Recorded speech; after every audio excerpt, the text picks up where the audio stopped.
Well, today on Smackey's Garage, we're starting a new project. So this is gonna be a multi-part series of rebuilding this snowmobile here. If you recognize it, it's my sled that I've had for the past few years.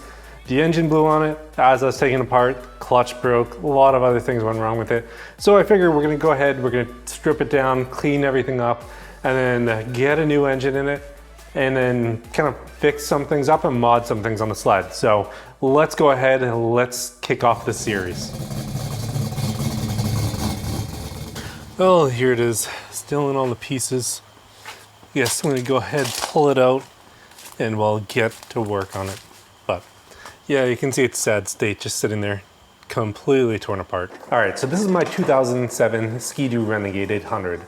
Now, it's an 800 PTEK. I've been riding it for the past 5 years without any issues, been keeping up on the maintenance of it, but it finally has bit the dust. Now, if you were following along last year, I removed the engine out of this sled and took that engine out to try to diagnose what actually went wrong with it. And what I found out was the bearings on the crank are shot. So I ended up taking it apart, hoping that it was just a top end that needed to be rebuilt. But I ended up finding out needs a lot more than that. And when I was taking it apart, I really couldn't get the stator and parts off of the crank. So I ended up just leaving it as it is and need to pick up another engine for this. Now I ended up reaching out to a few different manufacturers for sled parts, and I was trying to figure out what's the most economical way to rebuild this because, I was thinking about getting a new one, but with the winters in New England, riding season isn't that long anymore. So by looking at parts and looking at rebuilds, if I was gonna do a full block and take care of everything, it was gonna be like $3,000 plus. So what I decided to do is spend this entire summer watching Facebook Marketplace and find some parts for it. So let's go ahead and clean this chassis up.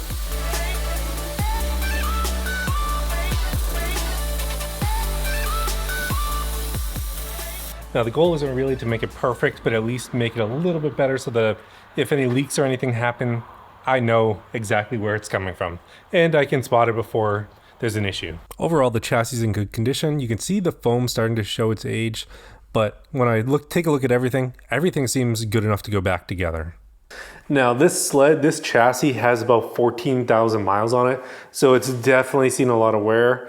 I ended up replacing the skis last year. I take care of the fluids every season, so everything's pretty good, but you can definitely see some of this starting to fall apart. A lot of the heat shield on the outside and noise shield is falling apart. So we're gonna end up having to replace that. I need to inspect the track and see if I need to replace that. I actually think this track is original with 13,000 miles on it. So I am starting to see a good amount of wear on it. Now, coming over to this side of the sled, you can see we did a decent job cleaning it up. And you can see the engine is gone. So the engine for this is sitting in the trailer right now. It's blown up. It's not getting rebuilt, at least not for a while. So gonna have to find a different engine to put in the sled, which I did over the summer. Now, also looking at parts for these, the clutches on them are pretty ridiculous if you're trying to find one for a decent price. So I was able to find some of the parts that I need for a few $100s. If I was looking at buying a new one, you're talking like $600, $700, $800 for it. So happy with that, but now we just gotta start getting everything back together. Now, one of the things that I want to do in the series is I actually want to replace this backlight here. So right now it's just the standard halogen bulb. I really want to go for something more LED, more custom, so that's going to get replaced.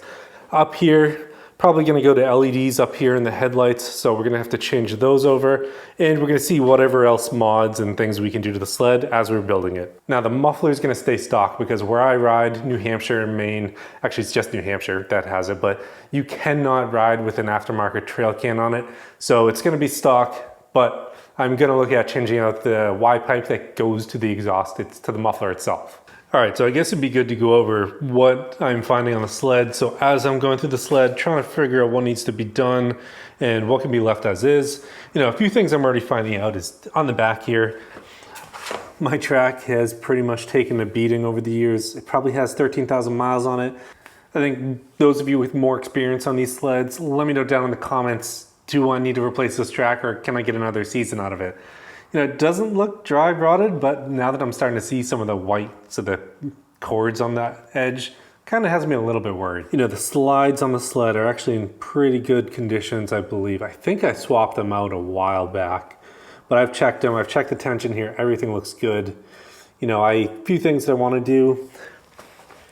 Want to mount these so I can put on the +1 rear seat. And let's take a look in here. So now that I've started cleaning things out, ignore that. My son's been putting peanuts in there. You know, there's a few things that need to get addressed. All the foam, I'm gonna replace everything on it. So you can see some there, you can see some there. It's all over the front, it's falling apart. I bought some new high performance foam from Summit Racing that we're gonna be using and trying out to replace this just so that I can make it perform better and hold more of the noise and heat in. Now, other than that, you know, for being such a high mile sled, there's nothing really bent, nothing really damaged in here, which is great. I did notice that the motor mount down here where the motor mount tray goes, this rivet is a little bit loose. The other ones are okay. So I gotta check over there. Those look okay. No issues there. I did notice a little bit of rubbing here where probably something blew up at some point and just scraped away. But overall, everything looks to be in pretty good condition for the chassis. You know, the steering works as it should. Nothing wrong there. A little bit of rust on this. Maybe that can be cleaned up, replaced, or just repainted. I'll probably end up repainting it. And then for a sled, I mean, for its age, I mean, this is a 2007, so it's getting to be almost 20 years old. Still decent condition for what it is. Now, chain case, more peanuts. I can go in here and check, but I change this fluid every season, so it should be good. We'll check the quality of that and how everything looks. I have changed the brake pads in here. This looks fine. This is a little rusty. I'll have to figure out what I'm gonna have to do there. And I've gotten a bunch of the parts ready to go so we can start building it. Now this engine I got off Facebook Marketplace.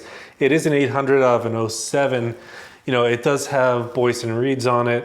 It has a bearing buddy or the PTO buddy down here, so it's been pretty well taken care of.